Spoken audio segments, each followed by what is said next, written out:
monde, aujourd'hui vidéo sur les variations du bench press parce qu'on veut tous un bench press puissant impressionnant et ce qui nous en empêche, c'est nos problèmes mécaniques au sein du mouvement. Et donc comme pour la vidéo de variation sur le soulevé de terre, on va partir des problèmes que vous pouvez rencontrer pour trouver la solution et grandir à travers ces problèmes et avoir un meilleur bench press. Alors les problèmes principaux peuvent être une phase négative complètement foirée, ou alors vous allez pouvoir descendre la barre, monter mais être bloqué en fin de mouvement et pas terminer ce mouvement, ou encore être bloqué en début de mouvement et même pas savoir décoller. Donc pour ce qui est du spot au bench press, ça va nous permettre quoi? De bien mieux aller chercher un contrôle, une solidité dans la phase excentrique du mouvement. Parce que comme vous avez pu le voir dans la vidéo qui venait de précéder, si je rate ma phase négative, je suis dans les pires conditions pour réussir ma phase positive, donc autrement dit le bench press est raté. Donc spot au bench press, on ralentit, on rentre les coudes, on ralentit bien la phase négative du mouvement, on va chercher une pause à 3 cm de la poitrine. Alors pour faire simple, on réalise un développé couché tout ce qu'il y a de plus normal, sauf que comme on vient de le dire, on réalise cette pause à 3 cm au-dessus de la poitrine. La pause peut durer 1 à 2 secondes. On essaye de ralentir un maximum cette phase excentrique et de bien rentrer les coudes. Pourquoi rentrer les coudes? Pour aller chercher une compression maximale des muscles dorsaux et donc pouvoir avoir une explosivité beaucoup plus importante au niveau de la phase concentrique. Et de cette manière, votre phase excentrique sera beaucoup plus stable, beaucoup plus solide. Et donc plus de phase négative complètement foirée et donc un bien meilleur mouvement. Pour ce qui est du floor press, ça va surtout vous permettre de corriger ce problème de lock-off. Donc si vous n'arrivez pas à terminer le mouvement en bench press, l'exercice est fait pour vous. Pourquoi? Parce que si vous êtes bloqué dans l'espace à un certain endroit, c'est qu'il y a un blocage à cet endroit-là dans l'espace. Donc il faut travailler à partir de cet endroit-là. Et le fait d'être bloqué par le sol à ce niveau-ci vous permettra de travailler sur ce léger range of motion pour corriger ce point-là précisément.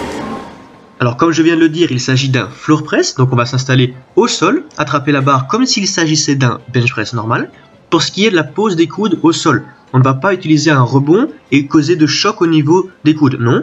On va s'arrêter 1 seconde avant de repartir pour éviter tout stress au niveau des coudes. Pour ce qui est toujours de la position des coudes, ils ne sont pas perpendiculaires à mon buste, ils sont légèrement rentrés comme s'il s'agissait d'un bench press normal. Pour ce qui est des pieds, on va les ramener vers le corps tout en poussant légèrement sur les talons et bien contracter les fessiers, ainsi pour éviter tout stress inutile au niveau de la région des lombaires. Alors maintenant le pin press, donc si vous avez un problème d'explosivité ou de dynamisme au niveau de la phase concentrique de votre mouvement, pin press, pourquoi? Parce que vous allez poser la barre sur les safety, les sécurités, donc vous allez partir de vitesse 0, vous ne serez pas fatigué de la phase négative du mouvement, mais vous pouvez absolument être focus sur l'explosivité et le dynamisme pour pouvoir trouver le momentum nécessaire pour terminer le mouvement.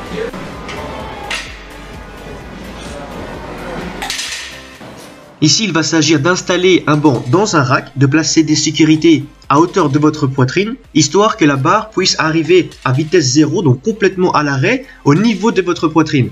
Ainsi, elle ne repose pas sur la poitrine, mais sur les sécurités, et ça vous permet de repartir de vitesse 0 pour pouvoir aller chercher la meilleure explosivité possible.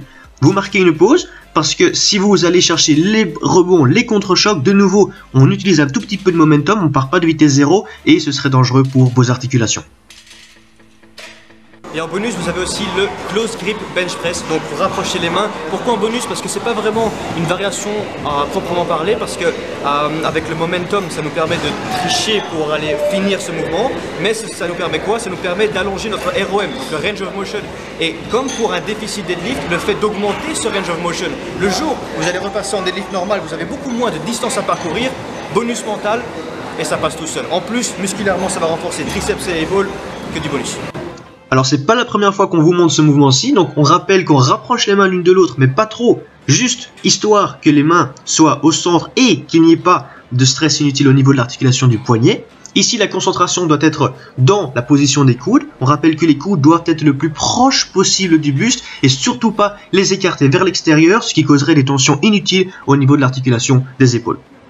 Voilà, c'est tout pour les variations du bench press. Donc j'espère qu'à travers tous ces conseils, vous aurez trouvé lequel vous convient à vous, quel problème vous avez, comment le corriger. Améliorez-vous, ayez un meilleur bench press. Encore merci d'avoir suivi cette vidéo. On se retrouve pour de nouvelles et encore merci pour le soutien les gars.